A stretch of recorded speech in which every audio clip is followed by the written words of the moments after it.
is 2000 theta good enough for me? Even though nothing I say is financial advice, the way to take a look at it is that, yeah, I don't see why that's a bad amount because let's say during this bull run, theta were to go to the price of $50, which is my price target for it, again, during this bull run. Now, if it were to do that, at that point, 2000 theta would hypothetically be worth $100,000. Now, there's going to be two reactions here, in my opinion, at least in theory. First of all, some people may be thinking, okay, $100,000, that's not that much. And in another aspect, right, they may think, okay, that's impossible for theta to reach, the price of $50. Now, I'm going to address the first part, which is, people who may be thinking, okay, $100,000 isn't that much. Now, when it comes to this, of course, it's going to depend on a case-by-case basis. But keep in mind, $50 is around a 70x from here. So I can't really complain at that point. Now, here's the thing as well. Many people that I know out there, they're not only just holding theta, right? So let's say, they have a very well-diversified portfolio. And let's say, somewhere along there, they have 2000 theta. And that holding, let's say in a make-believe scenario, becomes $100,000. I don't think it's that bad, especially if they have other projects in the portfolio that does, pretty good as well. So again, I don't think it's bad.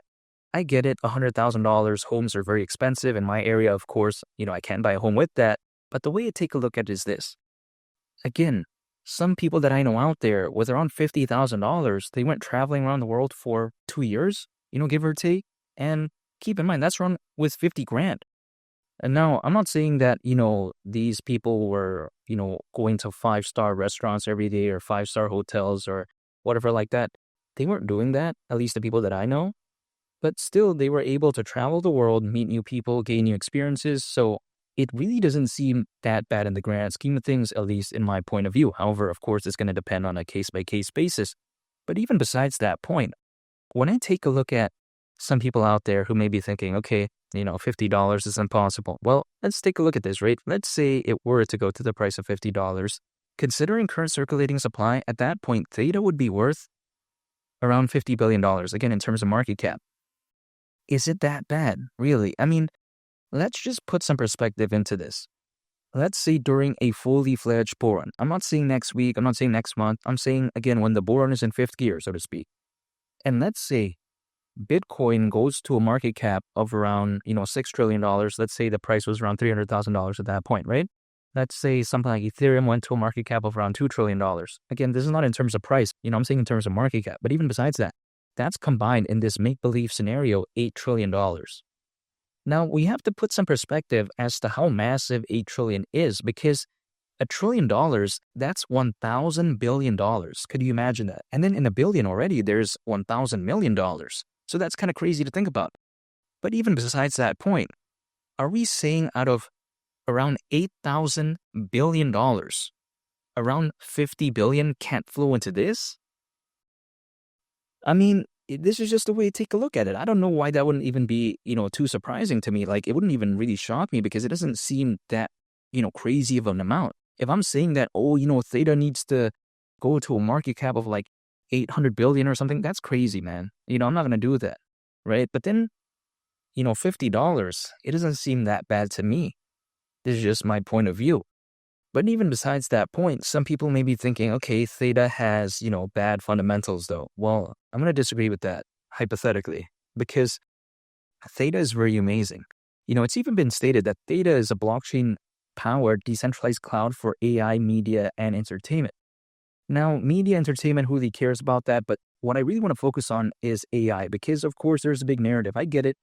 A lot of these projects that are focused on AI, despite the recovery, they're not doing the best. But really, a bunch of other altcoins, they're not the best either, right? They had pretty good recoveries, like a 2, 3x or 5x in some cases. But again, generally speaking, they're still, beginning to have an okay recovery. But I still think better days are ahead because if we take a look at the AI market, that right there is predicted to reach nearly $2 trillion in value by 2030, according to Granby Research. So we have to take that into consideration right there.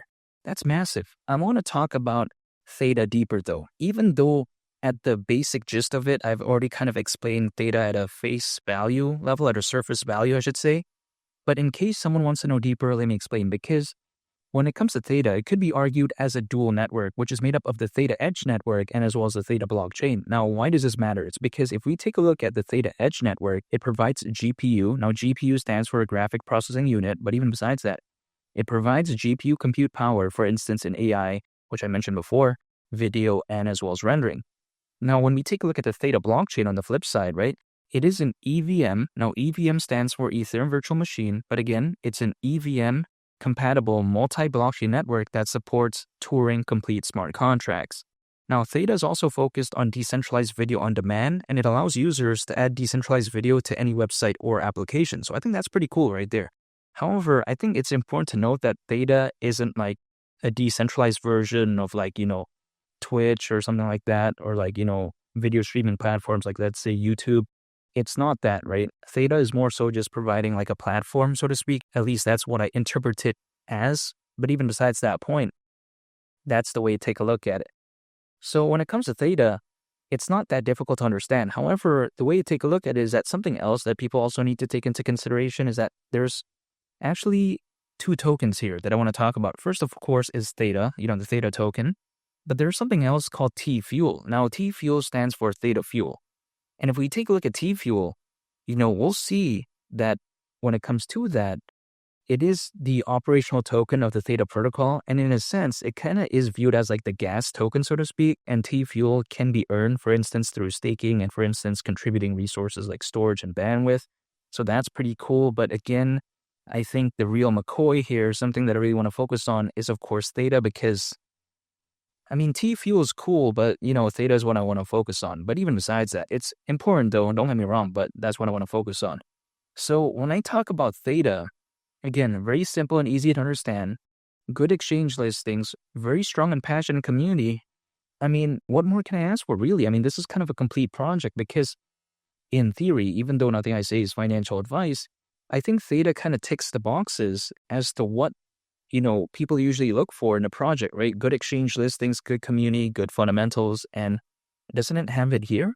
Now, I can't tell the future. I don't have a magic crystal ball to kind of, know what's, again, going to happen moving forward, but I like the signs that I'm seeing here. And something like Theta, historically speaking, has been proven to, go along with the market when it does do pretty good. It's not necessarily going to be the best performing thing out there of all time, but I'm just saying when the market did do pretty good, this kind of went along with the ride. I can't speak on anyone's behalf though, but even besides that, usually altcoins as a worst case scenario, they typically peak around 18 months after a Bitcoin halving event, and 18 months after the last Bitcoin halving event, which happened back in April of last year, of course, would actually mean around October this year. So even though that's a historical kind of like thing, I guess, it doesn't guarantee that it's going to happen this time around, but it doesn't really matter because I think there's too many bullish factors for me to just give up like that, especially right now, because there's the Bitcoin ETF, the Ethereum ETF, there's a lot of anticipation of what the Solana ETF in Canada could bring. We take a look at the number of institutional investors, the amount of enterprise adoption. There's just too many bullish factors for me to just quit like that and just kind of feel like, around $100,000 is the peak for Bitcoin. I highly doubt that, but only time will tell. Again, Theta at the price of $50 during this bull run, that right there wouldn't surprise me whatsoever. And when people ask me, hey, you know what, is 2,000 Theta good enough? Hypothetically, I can't speak on anyone's behalf, but personally for me, I would say, yeah, it is. And make sure to subscribe if you gain value from this video. I greatly appreciate it. It's been Lee the Captain, and I'll catch y'all on the next one. I'm out. Peace. Bye.